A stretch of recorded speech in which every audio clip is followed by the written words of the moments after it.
सत्कारयोग साथियों, वाहगुरू जी का खालसा वाहगुरू जी की फतेह। जय भीम जय भारत। पिछले कुछ दिनों के विच जो पंजाब दे विच खेती नाल संबंधित मजदूरी नूं लैके घटनावां कहिए जां दुर्घटनावां कहिए वापरियां, वो बड़ियां दुखदाई आ। मैं इस विषय ते गल नहीं करांगा कि मजदूरी कितनी होनी चाहिए है, किवें होनी चाहिए है, क्योंकि यह दो तरह का आपसी मामला है। मजदूरी जिन्हें करनी है उसका मामला, जिन्हें करानी है उसका मामला है। ये दो ही तरह ने बैठ के फैसला करना होंदा कि कितनी मजदूरी चाहिए है। जो आपस में ही ना कर सकते हुण पंचायत का मसला, पंचायत नूं करना चाहिए, पर जे पंचायत भी ना कर सकती होवे तो प्रशासन बैठा, प्रशासन अधिकारी बैठे हैं, BDO, तहसीलदार, SDM, DC, ADC, किन्ने अधिकारी बैठे हैं जिहड़े इस मसले नूं नजिठ सकते सी।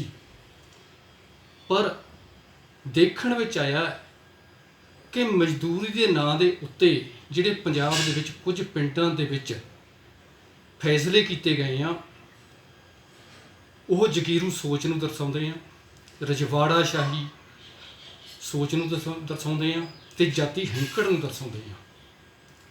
क्योंकि जो फैसले किए गए हैं वो कल्ले मजदूरी नाल संबंधित नहीं सी, वो एक धिर नाल संबंधित सी जिन्हां नाल सदियों तो धक्का हुंदा आ रहा है ते इदां ही चलदा रहना। मेरे ख्याल है भी जेकर यही हालात जिहड़े इस देश दे विच रहे, ये ठीक है कि हालातां दे मुताबक मजदूरां दी घाट आ, तो मजदूरी बैठ के जिद्दां मैं पहलां कहा कि जेकर पंचायत ना मसला हल कर सकती तो प्रशासनिक अधिकारी इस मसले नूं हल कर सकते सी, पर यह नहीं होया।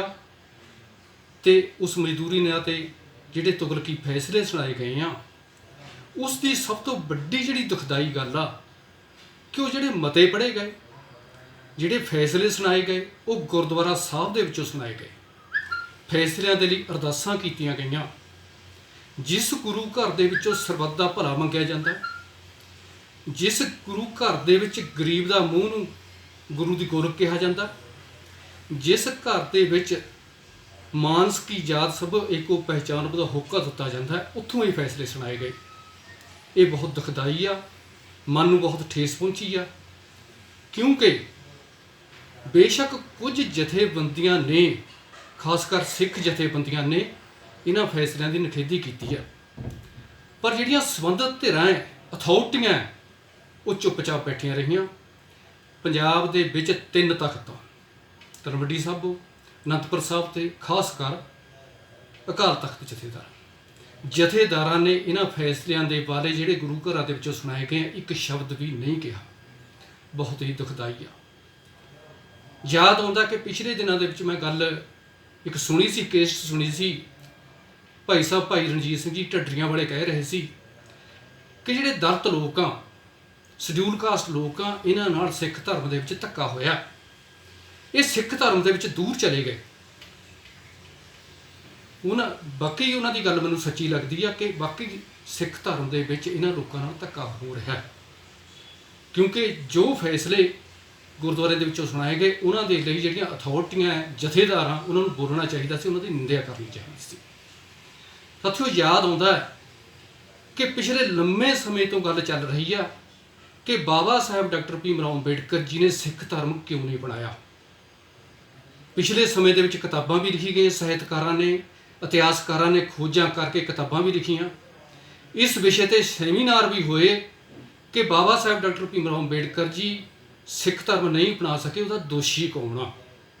तो जिन्हों ने किताबां लिखियां, जिहड़े सैमीनार दे विच बोले, जिस तरह गुरदर्शन सिंह ढिल्लों साहब, अतिंद्रपाल जी, ज्ञानशील जी, होर बहुत सारे जिहड़े बुद्धिजीवी बुलारियां ने अपने विचार रखे सी, उन्होंने मैं बेनती करांगा कि इस विषय के बारे जरूर वो सोचण कि जिहड़ा, क्योंकि जिहड़े ब्राह्मणवादी लोग आ, मनुवादी लोग आ, पहले ही जिहड़ियां भारत दे विच धार्मिक घट गिणती उन्होंने दबा के रखना चाहुंदे आ, उन्हां दे विच दफेड़ पा के रखना चाहुंदे आ, वो किसी तो लुकी छुपी गल नहीं।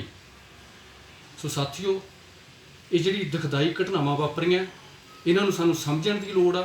जिन्हां ने साडे समाजिक ताणे बाणे दे विच तरेड़ पाई आ, इन्हां नूं सानूं रोकण दी लोड़ आ। खास करके अथॉरिटियां जिहड़े जिम्मेवार ਅਹੁਦਿਆਂ ਤੇ ਬੈਠੇ ਆ, ਜ਼ਿੰਮੇਵਾਰ ਤਖਤਾਂ ਤੇ ਬੈਠੇ ਆ, ਉਹਨਾਂ ਨੂੰ ਸੋਚਣ ਦੀ ਲੋੜ ਆ ਕਿ ਇਸ ਵਿਸ਼ੇ ਦੇ ਉੱਤੇ ਗੱਲ ਕਰਨ, ਇਸੇ ਵਿਸ਼ੇ ਨੂੰ ਗੰਭੀਰਤਾ ਨਾਲ ਲੈਣ। ਕਿਤੇ ਇਹ ਨਾ ਹੋਵੇ ਕਿ ਬ੍ਰਾਹਮਣਵਾਦੀ ਜਿਹੜੇ ਮਨੂਵਾਦੀ ਲੋਕ ਆ, ਜੋ ਇਸ ਦੇਸ਼ ਦੇ ਵਿੱਚ ਧਾਰਮਿਕ ਘੱਟ ਗਿਣਤੀਆਂ ਬੋਧੀਆਂ, ਜੈਨੀਆਂ, ਸਿੱਖਾਂ, ਮੁਸਲਮਾਨ ਆ, ਉਹਨਾਂ ਦੇ ਨਾਲ ਜਿਹੜਾ ਧੱਕਾ ਕਰ ਰਹੇ ਆ, ਉਹਨਾਂ ਨੂੰ ਦਬਾਉਣ ਦੀ ਗੱਲ ਕਰ ਰਹੇ ਆ, ਉਹਨਾਂ ਦੇ ਵਿੱਚ ਜਿਹੜਾ ਉਹਨਾਂ ਨੂੰ ਆਪਣੇ ਅੰਡਰ ਕਰਨ ਦੀ ਗੱਲ ਕਰ ਰਹੇ ਆ, ਉਹ ਸਫਲ ਹੋਣ। ਇਸ ਲਈ ਮੈਂ ਬੇਨਤੀ ਕਰਾਂਗਾ ਅਕਾਲ ਤਖਤ ਦੇ ਜਥੇਦਾਰਾਂ ਨੂੰ ਵੀ, ਜਥੇਦਾਰ ਸਾਹਿਬ ਨੂੰ ਵੀ, ਤੇ ਹੋਰ ਜਿਹੜੀਆਂ ਸੰਬੰਧਿਤ ਧਿਰਾਂ ਉਹ ਇਸ ਵਿਸ਼ੇ ਦੇ ਉੱਤੇ ਗੰਭੀਰਤਾ ਦੇ ਨਾਲ ਸੋਚ ਵਿਚਾਰ ਕਰਨ। ਜਿਹੜਾ ਮਜ਼ਦੂਰੀ ਦਾ ਮਸਲਾ ਹੈ ਉਹ ਵੱਖਰਾ ਮਸਲਾ ਹੈ, ਉਹ ਐਡਾ ਵੱਡਾ ਮਸਲਾ ਨਹੀਂ, ਉਹ ਬੈਠ ਕੇ ਨਜਿੱਠਿਆ ਜਾ ਸਕਦਾ ਹੈ। ਪਰ ਜਿਹੜੀ ਸਮਾਜਿਕ ਜਿਹੜਾ ਤਾਣਾ ਬਾਣਾ ਹੈ, ਸਮਾਜਿਕ ਜਿਹੜੀ ਸਾਂਝ ਆ, ਉਹ ਤੋੜਨ ਦੀ ਗੱਲ ਕੀਤੀ ਗਈ ਆ। ਤੇ ਨਾਲ ਦੀ ਨਾਲ ਜਿਹੜੀ ਜਾਤੀ ਹੈਂਕੜ ਆ, ਰਜਵਾੜਾਸ਼ਾਹੀ ਆ, ਜਗੀਰੂ ਸੋਚ ਜਿਹੜੀ ਅਪਣਾਈ ਗਈ ਆ, ਇਹ ਬਹੁਤ ਨਿੰਦਣਯੋਗ ਆ। ਕਿਉਂਕਿ ਭਾਰਤ ਦੇ ਵਿੱਚ ਲੋਕਤੰਤਰੀ ਰਾਜ ਆ, ਲੋਕਤੰਤਰ ਦੇ ਵਿੱਚ ਇਹ ਨਹੀਂ ਚੱਲਣਾ ਚਾਹੀਦਾ। ਸੋ ਸਾਨੂੰ ਸਾਰਿਆਂ ਨੂੰ ਰਲ ਮਿਲ ਕੇ ਇਸ ਚੀਜ਼ ਦਾ ਜਿਹੜਾ ਵਿਰੋਧ ਵੀ ਕਰਨਾ ਚਾਹੀਦਾ ਹੈ ਤੇ ਇਸ ਚੀਜ਼ ਨੂੰ ਨਿੱਠਣਾ ਵੀ ਚਾਹੀਦਾ ਹੈ। ਤੇ ਸਾਰੇ ਜਿਹੜੇ ਬੁੱਧੀਜੀਵੀ ਆ, ਖਾਸ ਕਰਕੇ ਜਿਹੜੇ ਸਿੱਖ ਬੁੱਧੀਜੀਵੀ ਆ, ਉਹਨਾਂ ਨੂੰ ਵੀ ਵਿਚਾਰਨਾ ਚਾਹੀਦਾ ਕਿ ਇਹਨੂੰ ਕਿੱਦਾਂ ਅਸੀਂ ਨਜਿੱਠਣਾ ਹੈ। ਕਿਤੇ ਇਹ ਨਾ ਹੋਵੇ ਕਿ ਬਾਬਾ ਸਾਹਿਬ ਡਾਕਟਰ ਭੀਮ ਰਾਓ ਅੰਬੇਡਕਰ ਜੀ ਨੇ ਜਿੱਦਾਂ ਸਿੱਖ ਧਰਮ ਨੂੰ ਨਕਾਰਿਆ ਸੀ, ਉੱਦਾਂ ਹੀ ਕਿਤੇ ਇਹ ਦਲਿਤ ਲੋਕ ਵੀ ਨਕਾਰ ਕੇ ਹੋਰ ਪਾਸੇ ਚਲੇ ਜਾਣ। ਇਹਨਾਂ ਸ਼ਬਦਾਂ ਦੇ ਨਾਲ ਮੈਂ ਰਜਾ ਚਾਹਾਂਗਾ। ਵਾਹਿਗੁਰੂ ਜੀ ਕਾ ਖਾਲਸਾ, ਵਾਹਿਗੁਰੂ ਜੀ ਕੀ ਫਤਿਹ। ਜੈ ਭੀਮ, ਜੈ ਭਾਰਤ।